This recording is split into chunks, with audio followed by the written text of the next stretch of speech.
J'écris aujourd'hui pour dire que j'ai été abusée. Junior et Mélodie, j'aimerais partager cette histoire dans le but d'édifier et d'éviter que certaines personnes vivent ou reproduisent les mêmes situations. Déjà, pour commencer, c'est l'histoire d'un jeune homme. Ah oui, pour la première fois, on a un garçon du coup. Qui a osé parler de ce sujet-là.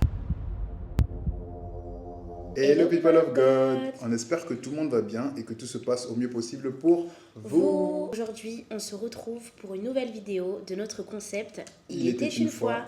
Un concept basé sur vos histoires, Vos témoignages. afin d'en édifier Plus d'un. Aujourd'hui, on va parler d'un sujet qui nous tient tous à cœur, je pense. Je me suis sentie hyper concernée et je pense que tu te sentiras aussi concernée par cette histoire. Toi, tu l'as lu du coup? Je l'ai lu. Il faut savoir que je suis la seule à lire toutes vos histoires et à les réécrire. Junior ne les lit pas pour l'effet de surprise de la vidéo, quoi. Il va découvrir cette histoire en même temps que vous.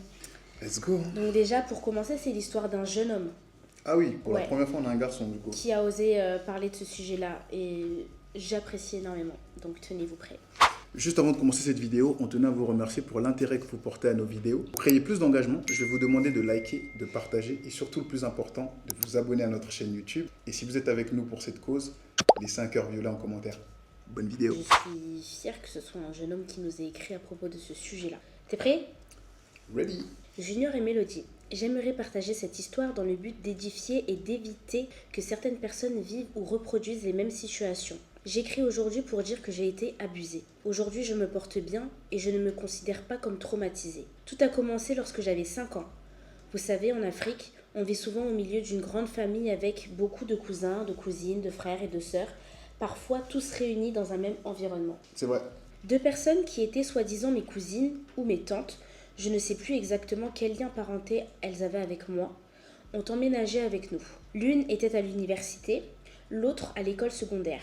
Elles avaient toutes les deux au moins 10 ans de plus que moi. Un jour, ma mère m'avait envoyée avec l'une d'elles pour aller ouvrir une sorte de robinet situé à l'extérieur qui, je crois, permettait de faire rentrer de l'eau à la maison. En y allant, je me suis retournée et je l'ai vue relever sa jupe devant moi, puis me demander de la toucher en insistant. Je l'ai fait, et je tiens à préciser que, dans ma perception d'enfant, cela ne m'a pas semblé forcé. Pause. C'est chaud, hein? Il avait 5 ans là? Ouais, c'est un enfant de 5 ans, à cette Et période-là. elle avait 10 ans de plus, c'est ça? Ouais, elle devait en avoir 15. Ouais. Donc elle avait quand même cette conscience-là de ce qu'elle faisait. Ouais, en tout cas, elle était Plus mûre, plus réveillée que lui. plus mature que lui. Je continue. Continue. Une autre fois, mais cette fois-ci avec la deuxième fille. Elles n'étaient pas là toutes les deux. Hein. C'est une autre. Ouais, une autre fille. Elle m'a également demandé la même chose et cela s'est produit à plusieurs reprises. Ce n'est toutefois pas l'histoire principale que je voulais raconter ici. Ah D'où ouais? le fait que je reste bref. Après ces expériences, j'ai commencé très jeune à développer une tendance à vouloir toucher mes tantes et mes cousines.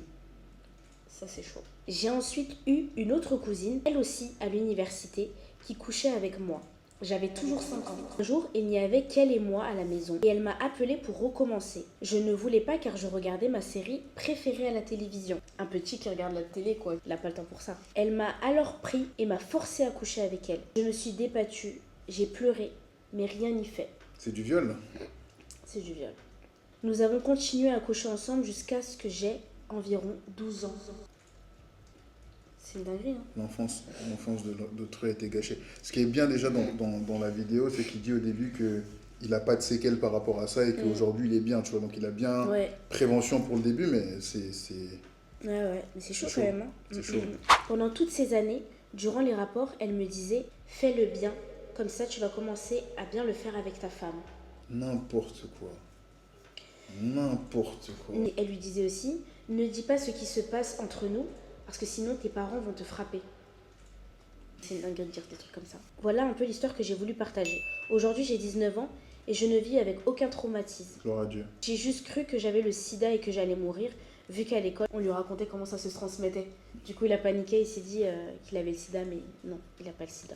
Donc voilà, il n'en a jamais parlé à ses parents, ni à personne d'autre. Donc franchement, on est quand même assez honoré d'avoir pu être un peu l'oreille à laquelle il a pu se confier pour la première fois. C'est pas facile. Moi, je sais que ayant vécu des histoires un peu similaires, c'est la seule personne à qui j'ai pu me confier.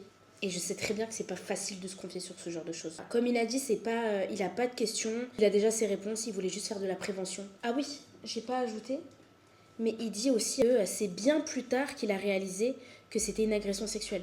Genre, il savait pas que c'était une agression sexuelle, tout ça. À 5 ans, c'est abus de pouvoir. Je sais pas si ça se dit comme ça, Oui, mais à à 5 5 ans, ans, tu c'est vas pas dire possible, non. c'est pas possible. Il regardait sa série, il a dit non.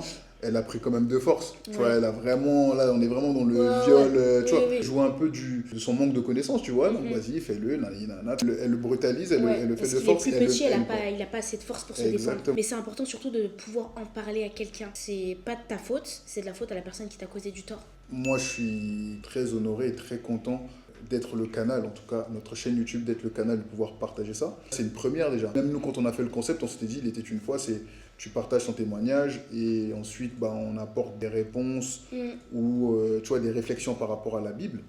Mais ce que j'aime bien, c'est qu'en fait, il ouvre même pas une porte, il dit qu'il va bien, donc Dieu merci. Et derrière ça, il veut juste faire de la prévention. Ça ouvre aussi une nouvelle porte à ce concept-là. Si vous avez juste quelque chose à partager pour pouvoir faire de la prévention, bah faites-le. Pour rebondir sur l'histoire du jeune homme. C'est très fréquent en Afrique. Toi, tu connais mon histoire, je t'ai déjà raconté des histoires qui sont similaires à celle-ci. Mais c'est toujours aussi choquant et ça touche toujours autant de pouvoir l'entendre, surtout de voir qu'un autre jeune l'ait vécu. Ouais. Il y a même des mères qui couchent avec leurs enfants, c'est terrible. Et même des pères qui couchent avec des enfants.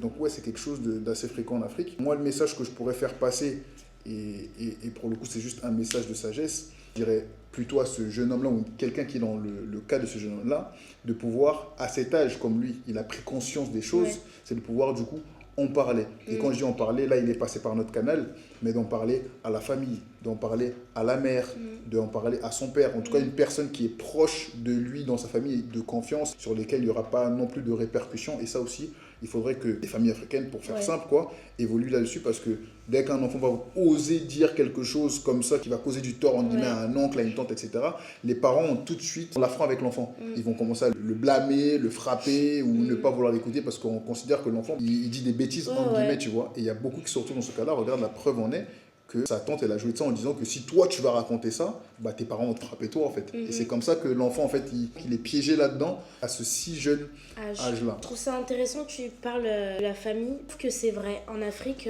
on manque d'éducation à ce niveau-là.